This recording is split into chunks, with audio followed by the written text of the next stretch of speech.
கதைச்சரம் நேயர்களுக்கு அன்பார்ந்த வரவேற்புகள். இன்று நாம் ஆரணி குப்புசாமி முதலியார் அவர்களின் இந்திராபாய் அல்லது இந்திரஜால கல்லன் என்ற நாவலை காண உள்ளோம். அதிகாரம் 23. முஷ்டிகரம் கிருஷ்ணாராவை நோக்கி, என்னை ஏமாற்றி விடலாமென்றா எண்ணிவிட்டீர்கள் என்று கூறி நகைத்தான். அதே நிமிடம் ஒரு பக்க கதவு திறக்கப்பட்டதும் முஷ்டிகரத்தின் ஆட்களில் இன்னும் இருவர் உள்ளே பாய்ந்து வந்தார்கள். இந்த விவரத்தை நாம் கூறி 2 நிமிடங்கள் பிடித்தனவே என்று இவ்வளவு சம்பவங்களும் நடந்தது ஒரு வினாடிக்குள்ளாகவே. கிருஷ்ணாராவ் என்னவோ சற்றும் கலவரமின்றி ஒன்றும் பேசாமல் நாடகம் பார்ப்பவன் போல பார்த்து கொண்டிருந்தான். நாற்காலை விட்டு எழுந்திருக்கவே இல்லை. ஜெகதீசனுக்கு இது கனவோ நனவோ என்று வெறும் பிரமையாகிவிட்டது. இதற்குள் கிருஷ்ணாராவின் எதிரில் இருந்த மேசைக்கு பின் இருக்கும் திரையில் மறைந்திருந்த இன்னொரு கள்ளன் மேசையின் கீழ் பதுங்கிச் சென்று கிருஷ்ணாராவின் கால்களை பிடித்து இழுத்து விட்டான். ஏக காலத்தில் 6 பேர் இவர்கள் இருவர்களையும் பிடித்துக் கொண்டு கரங்களை கட்டிவிட்டார்கள். இங்கு இச்சம்பவங்கள் நடந்து கொண்டிருக்க முஷ்டிகரத்தின் கட்டளைப்படி வெளியில் புறப்பட்ட தாமு முஷ்டிகரத்தின் மோட்டார் வண்டியை ஓட்டிக்கொண்டு இந்திராபாயின் வீட்டிற்கு சென்றான். அவன் வீட்டின் முன் சென்றதும் வண்டியை விட்டிறங்கி உள்ளே சென்று இந்திராபாய்க்கு மிக்க வணக்கத்தோடு வந்தமளித்து, அம்மா, லாயர் பெரியசாமி பிள்ளை அவர்களும் கிருஷ்ணாராவும் கிருஷ்ணாராவின் ரசாயன சாலை அறையண்டை இருக்கிறார்கள். தங்களை அழைத்து வரும்படி எனக்கு கட்டளையிட்டார்கள். நான் ஆயத்தமாக வண்டி கொண்டு வந்திருக்கிறேன் என்றான். அவன் மொழிகளை கேட்ட இந்திராபாய் சற்றும் சந்தேகம் கொள்ளவில்லை. களங்கமற்ற உள்ளமுடையவளாதலால் அவன் வார்த்தைகளை பூரணமாக நம்பிக்கொண்டு உடனே மேல் போர்வை எடுத்துக்கொண்டு வண்டியில் ஏறிக்கொண்டாள். வண்டி அவள் வீட்டிலிருந்து புறப்பட்டு ரசாயன சாலையில் இருக்கும் வீதியில் பிரவேசித்த பின் அக்கட்டிடத்தை கடந்து செல்வதைக் கண்ட இந்திராபாய், அதோ அதுதான் ரசாயன சாலை இருக்கும் இடம். நீ ஏன் அதை கடந்து செல்கிறாய்? திருப்பு திருப்பு, நில் என்றாள். ஏனெனில் அப்பொழுதுதான் அவள் மனதில் சந்தேகமும் கலவரமும் உண்டாகியது. தாமு என்ற பையன் வண்டி நிறுத்தாமலே, அது சரிதானம்மா, அவர்கள் இப்பொழுது அதோ அந்த வீட்டில் இருக்கிறார்கள். அங்குதான் தங்களை அழைத்து வரும்படி எனக்கு கட்டளையிட்டார்கள் என்றான். அதற்குள் வண்டியும் முஷ்டிகர முதலியவர்கள் இருக்கும் வீட்டின் முன் வந்து நின்றது. வாயிற்படியில் ஒருவன் நின்று கொண்டு இவர்கள் வருகையை எதிர்பார்த்திருந்தான். தாமு அவர்களை நோக்கி, கிருஷ்ணாராவும் லாயர் பெரியசாமி பிள்ளையும் இங்கே இருக்கிறார்களா என்று கேட்டான். அதற்கு அந்த ஆள், உள்ளே இருக்கிறார்கள் என்றான். இப்பொழுது தடை செய்வதில் ஒரு பயனுமில்லை. இந்திராபாய் அடியெடுத்து உள்ளே வைத்ததும் தடால் என்று தெருவாசற் கதவு மூடி தாளிடப்பட்டது. அங்கிருந்து ஒரு நீண்ட வழியாக அவள் அழைத்துச் செல்லப்பட்டதும் பிறகு இன்னொரு கதவு திறக்கப்பட்டது. இடைவழியிலேயே லங்கப்பன் முதலிய 2-3 பேரை கண்டதும் அவள் பாடு திகிலடைந்து விட்டது. அந்தோ பெண் புத்தி பின் புத்தி என்று பழமொழி உண்டாகி இருப்பது பொய்யோ? இதுகாரும் நடந்த சம்பவங்களால் அறிவு வந்திருந்தால் நம்பத்தக்க அத்தாட்சியில் இன்றி அந்த வாலிபனுடைய வாய்ச்சொல்லை நம்பிக்கொண்டு அவன் வண்டியில் ஏறி செல்வாளோ? 2வது வாயிற்படியில் கொடிய விரோதியாக முஷ்டிகரத்தை கண்டதும் அவள் ஆவி சோர்ந்து விட்டது. அப்பொழுதுதான் மோசம் போய்விட்டோம் என்று அவள் நிச்சயமாக அறிந்து கொண்டாள். உடனே பின்னடைந்தாள். கூச்சலிடக்கூட அவளுக்கு சக்தி இல்லை. பரமதுஷ்டனாகிய அச்சாண்டாளன் அவளை நோக்கி கடுமையாக நகைத்து, என் கூட பேசாமல் வா என்று அவளை அழைத்து கொண்டு திறந்திருக்கும் ஒரு நிலவரையின் கீழ் பார்க்கும்படி கூறினான். அந்த அறைக்குள் இந்திராபாய் குனிந்து நோக்கிய பொழுது கிருஷ்ணாராவும் ஜெகதீசனும் கீழே இருப்பதை கண்டாள். அதுவரையில் தாமுவும் மற்ற ஆளும் கிருஷ்ணாராவ் அங்கிருக்கிறான் என்று கூறியது உண்மையே. கிருஷ்ணாராவ் நின்று கொண்டு ஆழ்ந்த சிந்தனையில் இருக்கிறான். ஜெகதீசன் அங்கிருந்த ஒரு பெட்டியின் மேலே மிக்க துயரத்தோடு உட்கார்ந்து கொண்டிருக்கிறான். கடவுளே, கிருஷ்ணாராவின் தந்திர சாமர்த்தியங்கள் அனைத்தும் கடைசியில் இக்கதியாக முடிந்ததே என்று சிந்தித்துக் கொண்டிருக்கிறான். கிருஷ்ணாராவையும் ஜெகதீசனையும் ரசாயன சாலையில் பிடித்துக் கொண்ட முஷ்டிகரம் அவன் நாட்களும் இராக்காலமானதால் வீதியில் ஜனசஞ்சாரமில்லாத வேலை பார்த்து அவர்களை சமீபத்தில் இருக்கும் அந்த வீட்டிற்கு இழுத்துச் சென்றார்கள். அங்கு இன்னும் ஆட்கள் இருக்கிறார்கள். அத்தனை பேரோடும் இருவர் என்ன சாமர்த்தியசாலிகளாக இருந்தாலும் எப்படி போராடி ஜெயிக்க முடியும்? அங்கு அழைத்துச் சென்றதும் கள்ளர் அத்தனை பேர் இருந்தாலும் இருவரையும் சற்று நேரமேனும் மேலே வைத்திருக்க பயந்து உடனே நிலவரையில் அவர்களை இறக்கிவிட்டார்கள். ஜெகதீசன் தப்பிக்கொண்டு போக ஏதாவது வழி இருக்கிறதா என்று தன்னாலான வரையில் யோசனை செய்த பின் கிருஷ்ணாராவின் முகத்தை நோக்கினான். அச்சமயம் கிருஷ்ணாராவின் முகத்தில் உண்டாகியிருந்த பயங்கரமான மாறுதலையும் அவன் மேல் நோக்கி பார்ப்பதையும் கண்டதும் நிமிர்ந்து நோக்கினான். மேலே முஷ்டிகரமும் அவன் பக்கத்தில் இந்திராபாய் மிக்க திகிலடைந்த முகத்தோடு நின்று கொண்டு தங்களை நோக்குவதையும் கண்டான். அப்பொழுது முஷ்டிகரம் இந்திராபாயை நோக்கி, கன்னிகையே, இதோ பார், இப்பொழுது உனக்கு மிக்க நேர்த்தியான ஒளிக்கும் ஆட்டம் காட்டுகிறேன் என்றான். அதே வினாடி அக்கிரணங்களை வீசும் இந்திரம் இருக்கும் அறையின் சாளரம் திறக்கப்பட்டதும் அதிலிருந்து ஒரு சிறு வட்டம் போன்ற ஜோதி வெளியில் புறப்பட்டது. சற்று நேரத்திற்குள் அச்சிறு வட்டமாகிய சுடர் நிலவரைக்குள் பிரவேசித்ததும் ஜெகதீசனுடைய பாதரட்சையின் மேல் தாக்கியது. ஜெகதீசன் சற்று நிதானித்து கவனிப்பதற்குள் பாதரட்சையின் சருமம் தீந்து சுடு நாற்றம் உண்டாகியது. உடனே இருவரும் குதித்து ஒதுங்கினார்கள். முஷ்டிகரம் மேலே இந்திராபாயை நிற்க வைத்துக் கொண்டு அவள் இவர்கள் அவதிப்படுவதை பார்க்கும்படி செய்து கொண்டு பயங்கரமாக நகைத்து லங்கப்பனை நோக்கி ஆகட்டும் என்றான். இருவரும் அச்சிறு அறையில் தத்தளித்துக் கொண்டு மாறி மாறி ஒரு மூளை விட்டு ஒரு மூலையில் ஒளியை பார்ப்பதால் கள்ளர்கள் இதை வேடிக்கை பார்த்து கொண்டே தங்கள் வேலையில் தாமதம் செய்தார்கள். கிருஷ்ணாராவ் தன் ஜேபியில் இருந்த உலோக தகட்டை எடுத்து தன்னால் கூடியவரை சுடரை திருப்ப முயன்றான். இந்திராபாய் முஷ்டிகரத்தை நோக்கி நிறுத்து நிறுத்து என்று கூறினாள். முஷ்டிகரம் ராட்சசத்தனமாக நகைத்து ஆட்களை துரிதப்படுத்தினான். சுடர் இவர்களை நெருங்க தொடங்கிவிட்டது. அச்சமயம் திடீரென்று போலீஸ் போலீஸ் என்ற சத்தம் கிளம்பியது. நிலவரையில் இருப்பவர்களுக்கும் அது கேட்டது. முஷ்டிகரம் கோபத்தோடு எங்கே என்றான். அதோ வெளியில் கூட்டமாக, ஓடு ஓடு என்று சொல்லிவிட்டிருக்கிறான் என்று ஒருவன் பதிலளித்தான். அதற்குள் கதவு உடைக்கப்படும் சத்தம் கேட்டது. கிருஷ்ணராவின் கட்டளையின்படி சுமார் 12 பேர் போலீசார் கோடாரி, சம்மட்டி, கண்ட கோடாரி முதலிய கருவிகளோடு வந்துவிட்டார்கள். வாயிலில் காவல் இருந்தவன் கூட்டமாக ஜனங்கள் வரும் சத்தத்தை கேட்டு சாளரத்தில் எட்டி பார்த்தான். போலீசாரோ என்று தெரிந்தது. ஆயினும் எங்கு செல்கிறார்களோ பார்ப்போம் என்று நிதானிப்பதற்குள் போலீசார் தாங்கள் இருக்கும் வீட்டை நோக்கி திரும்புவதைக் கண்டு அலறி கூவினான். அதற்குள் போலீசார் கதவை உடைக்கத் தொடங்கினார்கள். காவலில் இருந்தவன் நடையில் இருந்த மற்றொரு கதவை மூடி தாளிட்டுக் கொண்டு உள்ளே ஓடி வந்தான்.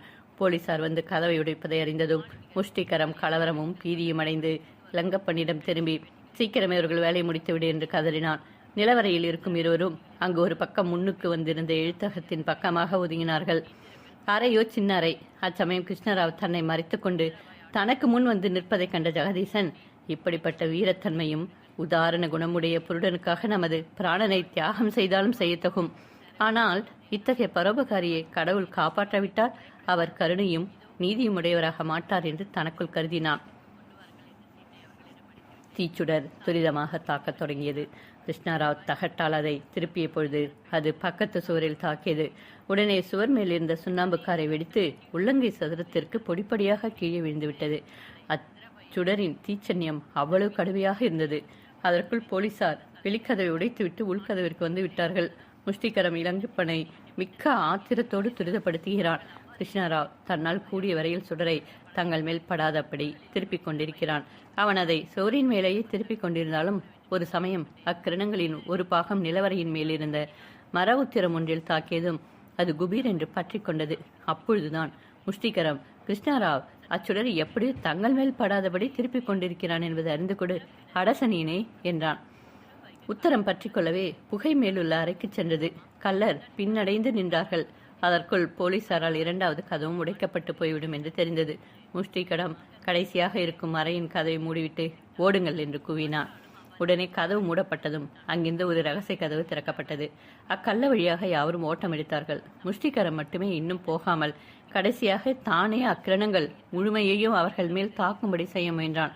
அதற்குள் போலீசார் 2வது கதவை உடைத்து திறந்து கொண்டு அறைக்கு வந்து அதன் கதவை உடைக்கத் தொடங்கினார்கள்.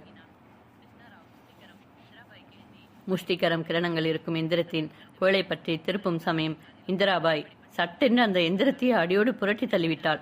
முஷ்டிகரம் அடங்கொண்ணாத கோபமடைந்து தன் துப்பாக்கி எடுத்து இந்திராபாயின் மண்டைவேல் ஓங்கிடிக்க கரத்தை தூக்கினான். அந்த சமயம் அறையின் கதவு மத்திய பாகம் உடைந்து விட்டதால் ஒரு போலீஸ்காரன் தன் இடுப்பு வரையில் உள்ளே நுழைந்து சட்டென்று சுற்றான். துப்பாக்கி கொண்டு முஷ்டிகரத்தின் கையிலிருந்த துப்பாக்கியை தாக்கியதும் அது அறையின் மறுமொழியில் போய் விழுந்தது. முஷ்டிகரம் பாய்ந்தோடி கள்ள வழியில் நுழைந்து கதவை மறுபக்கம் தாளிட்டு பூட்டிக் கொள்ளவே அவகாசம் இருந்தது. போலீஸ்காரர்கள் உள்ளே வந்து நுழைந்ததும் அவர்கள் பாடு திக்குமுக்காடிவிட்டது. ஏனெனில் எங்கும் புகை சூழ்ந்து கொண்டிருந்தது. இந்திராபாய் அவர்கள் வருவதைக் கண்டதும் அவள் அருகில் சென்று அதோ அங்கே கிருஷ்ணராவும் ஜெகதீசனும் இருக்கிறார்கள் என்று காட்டினாள். அந்த சமயம் அறையில் புகை கம்மி கொண்டிருந்ததால் நிலவரை இருக்குமிடம் யாருக்கும் தெளிவாக புலப்படாததால் போலீசார் உடனே அங்கு ஓடி பார்த்ததும் ஒரு ஏணியை கீழே விட்டார்கள். உடனே கிருஷ்ணராவும் ஜெகதீசனும் மேலே வந்தார்கள். கிருஷ்ணராவும் ஜெகதீசனும் மேலேறி வந்ததும் இந்திராபாய் கிருஷ்ணராவின் அருகில் சென்று அவன் தோள்களை பற்றி கொண்டு, ஐயோ கடவுளே, என்னால் நீர் இத்தகைய ஆபத்திற்கு உள்ளாவதைக் கண்டு என் மனம் சகிக்கவில்லை. உங்களுக்கு ஒரு துன்பமும் நேரிடவில்லையே என்றாள். கிருஷ்ணராவ், இல்லை இல்லை, ஒரு துன்பமும் நேரிடவில்லை. அதை பற்றி உனக்கு சற்றும் மனக்கலக்கம் வேண்டாம் என்றான். அவள் அத்தகைய அன்போடு கேட்டதாலேயே அவளுக்கு தன்மேல் இருக்கும் அன்பு எத்தகையது என்று அவன் மனதிற்கு பட்டது. அதனால் உண்டான சந்தோஷம் தான் சிக்கிக்கொண்ட இக்கட்டுகளையும் சற்று நேரத்திற்கு முன் தன் பிராணனே மிக்க சந்தேகமான நிலைமையில் இருந்ததையும் கூட மறக்கச் செய்தது. இக்கதை வாசிக்கும் நண்பர்களுக்கு இச்சந்தர்ப்பத்தில் நாம் ஒரு விஷயம் கூற விரும்புகிறோம். நேயர்களே, இக்கதைக்கு சம்பந்தப்படாத விஷயம் ஒன்று. நீங்கள் இதை அலட்சியம் செய்யலாகாது. ஒரு கதையை நாம் ஏன் படிக்க வேண்டும்? எந்த புத்தகத்தை தான் நாம் ஏன் படிக்க வேண்டும்? அதிலிருந்து சில புத்திமதிகளையாவது, நீதியையாவது, உலக அனுபவத்தையாவது, ஆன்ம ஞானத்தையாவது நாம் அறிந்து கொள்ளாவிட்டால் அத்தகைய புத்தகத்தை படிப்பது வீண்காலம் கழிப்பதே ஆகும். கிருஷ்ணராவின் நடவடிக்கை இங்கு நன்றாக கவனியுங்கள். அவன் இந்திராபாயின் மேல் காதல் கொண்டதோடு அவளும் தன்மேல் காதல் கொண்டிருக்கிறாள் என்று உணர்ந்ததும் அவன் புத்தி மயங்கிவிட்டது. அந்தோ உலகில் மாயை என்பது 3 உருவமாக வேலை செய்கிறது. அந்த 3 உருவம், ஒன்று பெண், 2வது பொன், 3வது பூமி, தாரம், புத்திராதிகள். இவற்றில் பெண் மயக்கு எல்லாவற்றிலும் பெரிய மயக்கு. இது இந்திராதி தேவர்களையும் நாரதாதி மகரிஷிகளையும் கூட மயக்கத்தக்கது. அப்படிப்பட்ட மயக்கில் சிக்கிக் கொண்டவனுக்கு அறிவு வழுங்கிவிடுவது இயற்கை. அது அத்தகைய கொடிய மாயமாகியால் தான் அந்த மயக்கத்தை தடுத்து அதில் சிக்காதவர்களுக்கே ஆண்டவன் அருள்பாலிப்பான் என்று எல்லா பிரபல நூல்களும் கூறுகின்றன. இம்மயக்கத்தில் சிக்கியதாலேயே கிருஷ்ணராவ் ஒரு துப்பறிவு அவனுக்கு இருக்க வேண்டிய எச்சரிக்கையை மறந்து தானும் ஜெகதீசனும் நாட்டை விட்டு செல்லாமல் திரும்பி வந்ததை இந்திராபாயிடம் கூறிவிட்டான். அதனால்தான் அவனுக்கும் அவன் ஆத்ம நண்பனாகிய ஜெகதீசனுக்கும் இத்தகைய பிராண ஆபத்து நேர்ந்தது. அந்தோ மாதர் மயக்கம் கொடிதும் கொடிது. ஜெகதீசனும் கிருஷ்ணராவும் நிலவரையிலிருந்து வெளிவந்த பொழுது போலீசார் கல்லர் ஓடி வழியை கவனித்தார்கள். கடைசியாக முஷ்டிகரம் எந்திரத்திலிருந்து கிரணத்தை திருப்பி நிலவரையிலுள்ள அனைவரின் மேலும் தாக்க முயன்ற பொழுது அவன் அதில் பழக்கம் இல்லாதவனாதலால் கிரணங்கள் அறையின் மேல் தளத்திலுள்ள உத்திரங்களில் தாக்கியதால் அவை தீப்பற்றி எறிய தொடங்கவே அப்பக்கங்களில் அக்கினி சுவாலை வீசியது. போலீசார் ரகசிய வழி அறிந்து கொண்டார்களாயினும் அச்சமயம் அதன் அருகில் செல்ல முடியவில்லை. தீயை ஒருவாறு அணைத்ததும் போலீசார் அந்த ரகசிய வழியிலுள்ள கதவை உடைக்கத் தொடங்கினார்கள். உடைத்து அவ்வழியே சென்ற பொழுது அங்கு செங்கற்களால் நீண்ட சுரங்கம் போன்ற ஒரு பாதை இருந்தது. முஷ்டிகரமும் அதன் ஆட்களும் அவ்வழியே சென்று வீட்டை விட்டு வெளிப்பட்ட பின் அருகில் இருக்கும் ரயில் பாதையின் ஓரமாகவும் சமீபத்தில் உள்ள ஆற்றோரமாகவும் சென்றார்கள் என்று தெரிய வந்தது. போலீசார் அங்கே கீழே விழுந்திருந்த இந்திரத்தை எடுத்துக்கொண்டார்கள். கிருஷ்ணராவ் என் ரசாயன சாலைக்கு எதிரில் மரணமடைந்த இருவரும் இந்த எந்திரத்திலிருந்து வீசப்பட்ட ஒருவித உஷ்ண கிரணங்களால் தான் கொல்லப்பட்டார்கள் என்று பின்னால் நான் நிரூபிக்க வேண்டியிருக்கிறது. ஆகையால் நீங்கள் இந்த எந்திரத்தை பத்திரமாக வைத்திருப்பதோடு இதை ஒருவருக்கும் காட்டவும் வேண்டாம், இதை பற்றிய விஷயங்களை வெளியிடவும் வேண்டாம் என்றான். போலீஸ் ஆட்களின் தலைவன் அவ்வாறே நடப்பதாக கூறிய பின் கிருஷ்ணராவ் இந்திராபாய் அங்கு எப்படி கொண்டு வரப்பட்டாள் என்பதை பற்றி அவனை கேட்டறிந்து கொண்டாள். போலீசார் இவ்வீட்டிற்கு காவல் வைத்து சென்றார்கள். 1 வாரம் கழித்து ஒரு நாள் நட்சத்திரம் என்ற பத்திரிகையின் காரியாலயத்தில் ஒரு கூடத்தில் அப்பத்திரிகைக்கு சமாசாரம் எழுதுவோர்கள் கூட்டமாக நின்று பேசிக் கொண்டிருந்தார்கள். நமது ஜெகதீசனும் அப்பத்திரிகைக்கு சமாசாரம் அனுப்பும் வழக்கம் உண்டாதலில் அவனும் அங்கிருந்தான். யாவரும் அப்பொழுது நகரத்தில் புதிதாக நடக்கும் ஒரு அதிசய சம்பவத்தை பற்றி பேசிக் கொண்டிருந்தார்கள். அச்சம்பவம் என்னவெனில், வீதியில் சென்று கொண்டிருக்கும் பெண்ணுக்கு வழியில் போகும் ஒருவன் தற்செயலாக அவள் மேல் மோதிக்கொள்வது போல சென்று சட்டென்று முத்தமடித்து விடுவதும் சற்று நேரத்திற்கெல்லாம் அவள் ஸ்மரணையற்று விழுந்து விடுவதுமே. சமாசாரம் அனுப்புவர்கள் கரத்தில் ஒரு பத்திரிகை வைத்துக் கொண்டு பேசிக் கொண்டிருக்கையில் அவர்களில் ஒருவன் ஜெகதீசனை நோக்கி, இதை பற்றி நீ என்ன அபிப்பிராயப்படுகிறாய்? குற்றங்களை கண்டுபிடிப்பதில் சாமர்த்தியமுடைய துப்பறிவு நிபுணனோடு நெருங்கி பழகியவனாயிற்றே என்றான். ஜெகதீசன் அத்தகைய சாமர்த்தியம் எனக்கிருந்தாலன்றோ என்று கூறிக்கொண்டே பத்திரிகையில் குறிப்பிடப்பட்டிருந்த ஒரு விஷயத்தை பின்வருமாறு வாசிக்கத் தொடங்கினான்.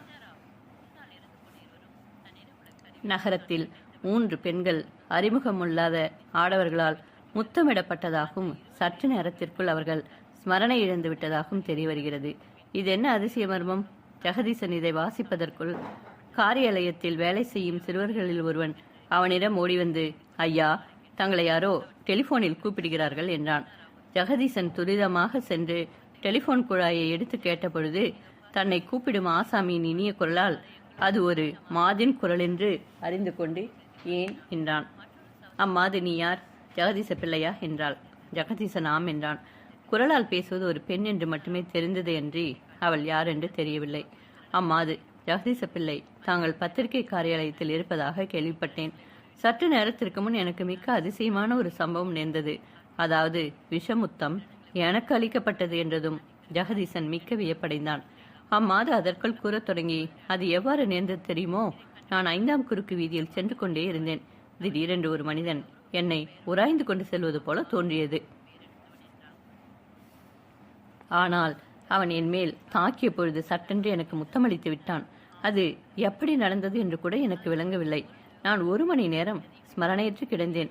நற்காலமாக என்னை அறிந்த ஒருவர் சற்றென்று எனக்கு வந்து உதவி செய்திராவிட்டால் எனக்கு என்ன நேர்ந்திருக்குமோ அறியேன்.